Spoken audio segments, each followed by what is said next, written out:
Welcome back. In our previous lesson, we talked about DNA replication, and we said this process is extremely accurate, with an error rate of about 1 mistake for every 10 billion nucleotides incorporated. So now we're going to talk about how DNA replication maintains such high fidelity. Well, there are two major levels of error correction: proofreading and mismatch repair, also called editing of DNA.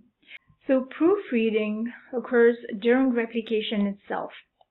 So as DNA polymerase 3 is synthesizing the new strand, it continuously checks whether the correct nucleotide has been added. So if an incorrect base is incorporated, the polymerase stalls because the geometry of the base pair is slightly distorted. So when this happens, the 3' end of the growing strand is going to shift from the active site, which is right here, into the separate region of the enzyme. This is called an editing pocket. So this editing pocket has a 3' end to 5' end exonuclease, which is a polypeptide, and it is a part of DNA polymerase. So once the incorrect base has been removed, the strand moves back to the active site. You can see it goes back to here, and replication resumes. So proofreading is immediate and built directly into the replication machinery.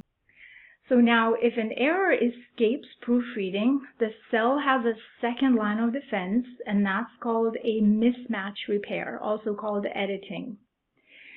So mismatch repair occurs, as I said before, after replication is complete. And specialized proteins are going to scan the newly synthesized DNA.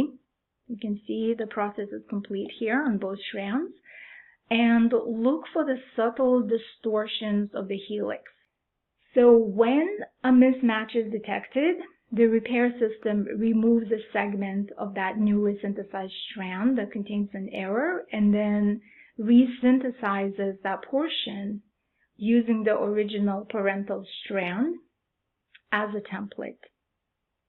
And here in our example, we can see we had guanine that had to pair up with cytosine. But since it paired up with thymine, there is this bulging going on in the DNA molecule. So proteins can actually detect that and then correct the errors. You can see now guanine is correctly paired up with cytosine, and the distortion has been eliminated. So even with proofreading and mismatch repair, DNA replication is not perfect. So mutations can occur spontaneously because certain chemical changes in bases can temporarily change their parent properties. So we're going to look at this example here called tautomerization. So this is where the bases can shift into a rare chemical form, and these are called tautomers. And those forms can lead to hydrogen bonding patterns that are changed. So if we look at this example, notice thymine. We know thymine is supposed to pair with adenine. And then cytosine, here's another example, is supposed to pair with guanine. So these are your standard base pairing arrangements. So when a mutation occurs, the spontaneous proton shift occurs, and this happens because DNA bases are constantly moving and vibrating due to thermal energy. So, and then occasionally hydrogen atom can shift its position. So that's how it's going to be creating this rare tautomeric form. And you can see here thymine has hydrogen that has shifted from this position to this.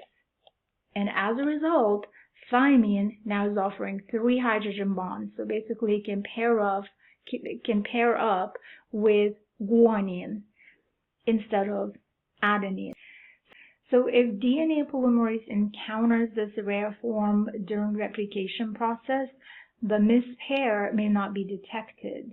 So it can actually become fixed as a permanent mutation in the next round of replication. Another source of spontaneous mutation is what's called deamination. So this means an amino group is removed from a base.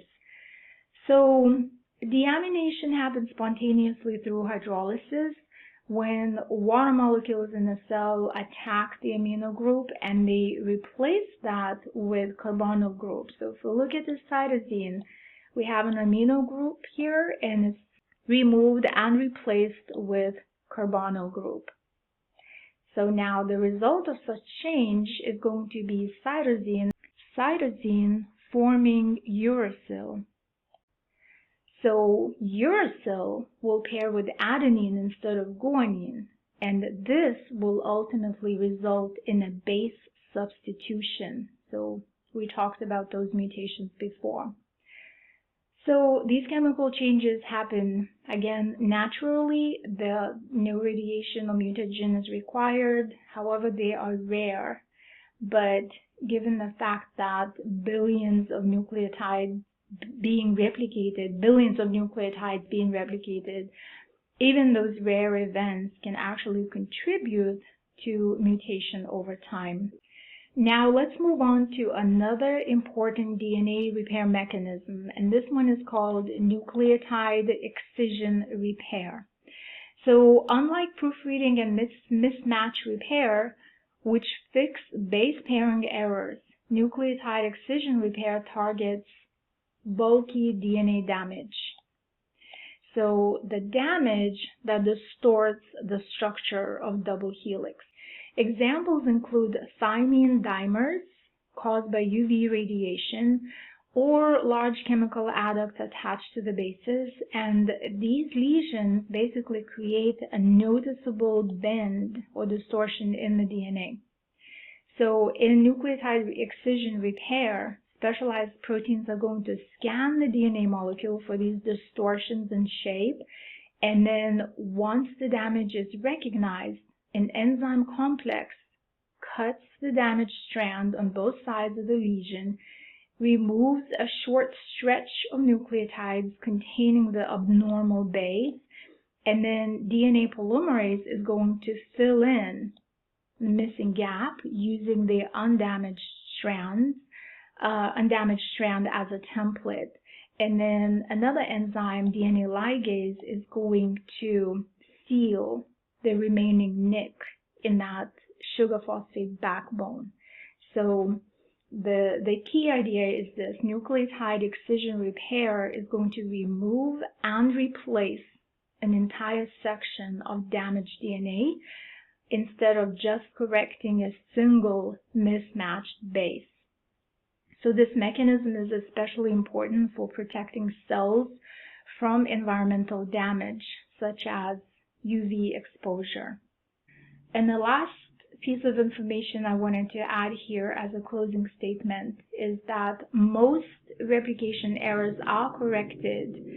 That's to ensure genomic stability. So, however, occasional mutations that escape the repair alter the nucleotide sequences.